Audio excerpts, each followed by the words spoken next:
Hey everyone, welcome back to Big Strong Book. I'm Reed, and today we are discussing chapter 28 of the Dragonbone Chair, Drums of Ice. So this chapter does not resolve the cliffhanger from last chapter, but instead we get introduced to a few new POVs in addition to a returning POV character with Aelair. But we open the chapter within Hernistir and the royal family within Hernistir, kind of the ruling family of this piece of the High Ward, this piece of Osten. Now, the point of the POV character is the princess Megwin, and she is the half sister of Prince Gwithin, and they are both the children of King Luth. So Gwithin is next in line to take over upon the death of Luth, and we get hints of their personalities. Megwin and Gwithin, they butt heads. They have very different views about, you know, what is not necessarily what is right, but just their views on diplomacy.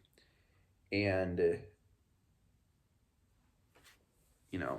Gwithin says that Guthwolf is a guest who insults my father, a guest who brings threats from a high king drowning in his own poor kingship, a king who struts and bullies and spends golden coins like they were pebbles, then turns to Hernistir and demands we help him. He is obvious. I mean, and you can understand. You can understand where Gwithin is coming from. You understand this anger within him.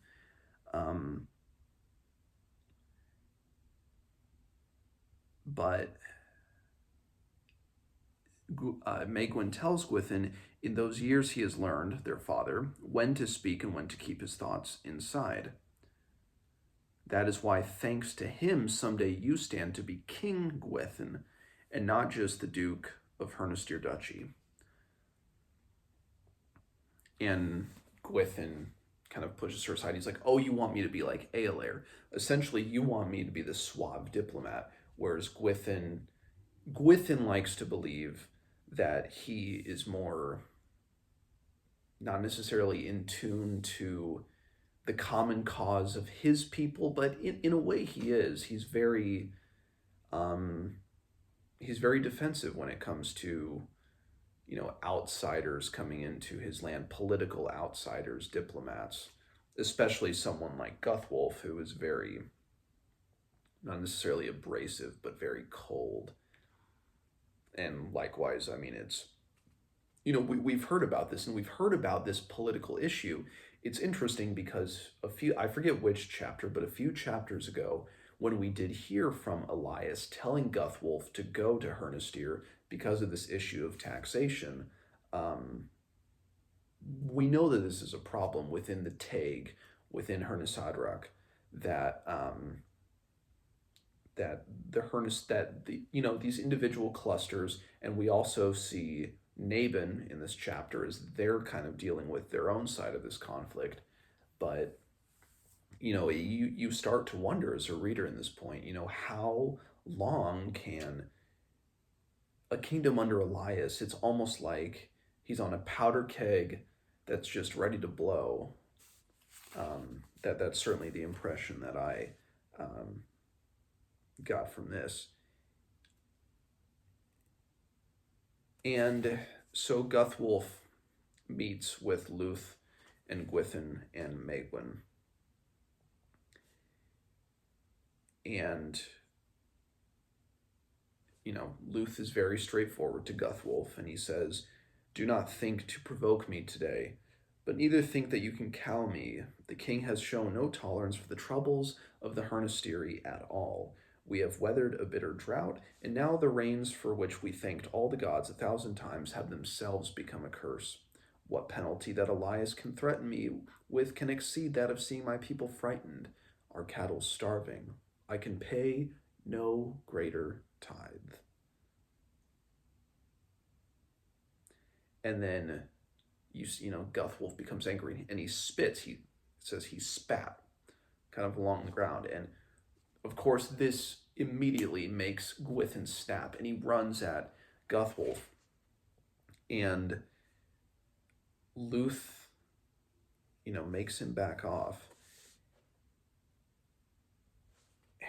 And again, like the Hernisteri, they have to hold a common ground. They have to hold, and anybody can, any reader can completely understand this. They have to hold their ground.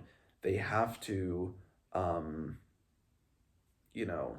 they have to put up a front against Elias's court, because Elias is kind of burdening them with undue demands. But at the same time, like, you have almost the good cop, bad cop, the good diplomat, the bad diplomat. The good diplomat in Luth is being straightforward and straight up with Guthwolf, whereas Gwithin, he's more apt to reach for the sword rather than to reach for the pen or the parchment of, here are what our demands are, and take them to your master.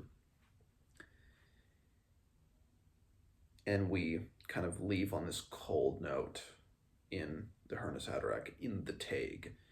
And we go to far to the south, as far south as we have gone thus far in the story. We go to the Ron, and we meet a character named Tiamak.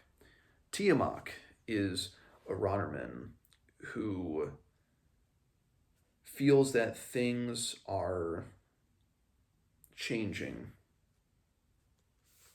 He feels his luck beginning to change with many things. His section of the chapter opens with him kind of fishing for crabs, and he is a guy. So we learn that this man, whoever he is, Tiamak, that he's working on this manuscript called Sovron Remedis of the Rana Healers.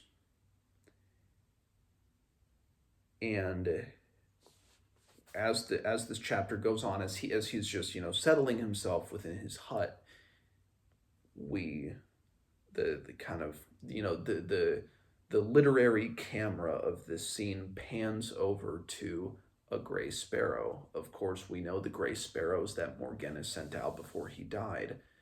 So Tiamak knows Morganus. Morganus knows Tiamak. Morganus knows him well enough to send out this. So clearly from this, whatever role that Tiamak has to play in the future is one that seems to be at least a little significant, certainly to a first-time reader. But that's,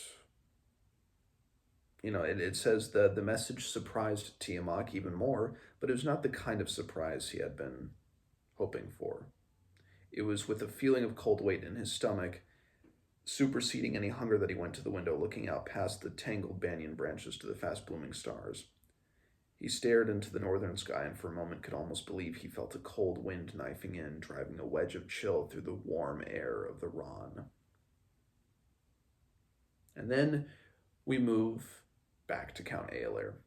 Of course, as we know, Count Eolair is in Naban on business, and he meets with Father Dinavin. And Father Dinavin notes that, or as Eolair says, we are delicately balanced. We are delicately balanced. My Luth, your Lector Ranison, Elias the High King, Duke Leobardus, and Prince Joshua, if he lives, Dinavin said, and his face was worried. Yes, a delicate balance. And you know that the Lector can do nothing to upset that balance.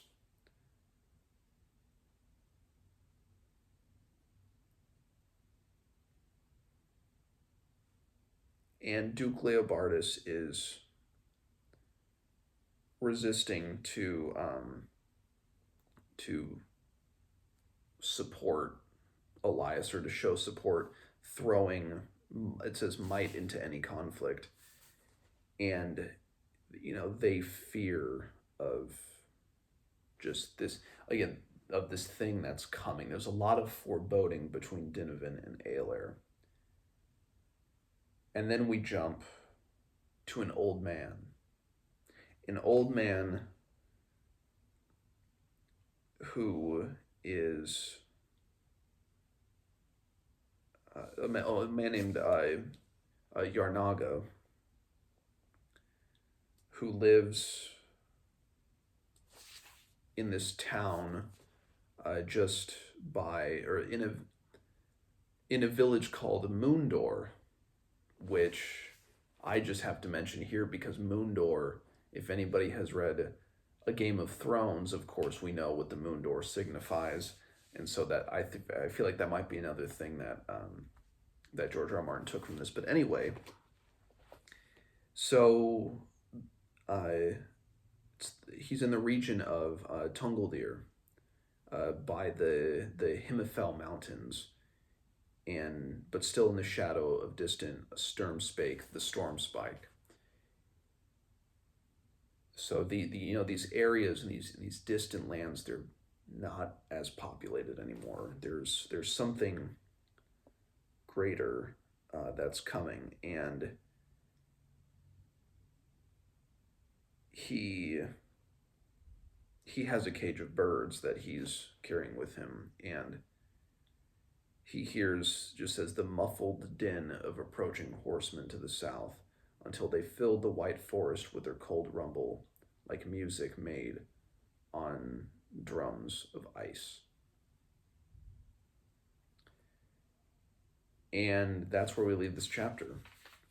Before, of course, we get back to the urgent matter of Simon, Binibik, and Maria. So a lot of this chapter it was briefly touching in with just the elements of foreboding. In terms of having complete loyalty to the crown, Nabin is a little bit, Leobardus is a little more hesitant, although there are barons that are showing their support. Hernestir is clearly against with what happened with Guthwolf. We meet this character Tiamak, who, through the presence of the Grey Sparrow, clearly has some role to play, and we have Yarnaga as well, and I believe, and let me just go through this again. Yes, that he also has an important role to play. We feel that as well. So there are a few things that I will talk about related to spoilers. So spoilers from here on out. So, I mean, this is obviously the first chapter that introduces Megwin and Tiamak, and I have to confess, even though there are elements of the Megwin storyline that I like from Memory, Sorrow, and Thorn, I don't. Certainly, the first time I was reading it, I always kind of groaned internally when I was getting another Megwin section or a Megwin chapter. I never liked her as a POV character. I mean, I love Aelair, but Megwin was just, she was maybe the one POV character that just never sat well with me in the original trilogy.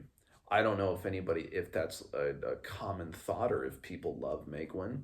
I mean, it's part of her characterization, certainly as the story proceeds, that as she grows a little more unhinged and begins to see these visions of her gods, and she thinks she's seeing one thing when it's actually another, and she begins to distrust Aelair, and then there's that weird attraction that they have, and yeah, I was never a fan of it, and so I'm curious to see in rereading this if my opinion will change, if Megwin's POV sections all kind of just grown internally, or if I'll end up liking them better than I did the first time. So I'm curious to see if my opinion changes with that. And then obviously this is the first section for Tiamak, and I love Tiamak as well. Tiamak is, in addition to, as I mentioned with Aelair, Tiamak is one of my favorite characters. And I knew immediately, like the Grey Sparrow, of course, you're like, okay, this guy's going to have some role to play. And I never even really anticipated Tiamak to have as big of a role in the sequel series as he had in this. And I think the same can be said for Aelair. Interesting that the two of the great diplomatic characters within this series are both featured in this chapter, and I like them both. I love their outlooks, their personalities, the way that they carry themselves. I really like that. And then we have Yarnaga as well, who I looked this up because I remember Yarnaga being a character at Naglemund, but I didn't remember what happened to him. And I did, just looking this up online, I did get the confirmation that Yarnaga is the one to die. I think I was confusing him with Father Strangyard. Strangyard is the one who survives, and Yarnaga dies at Naglemund at the end of this book. So yeah, so an interesting chapter, just kind of almost an about face from the last chapter going into this. So yeah, chapter 28. Let me know what you guys think, and I will see you all next time.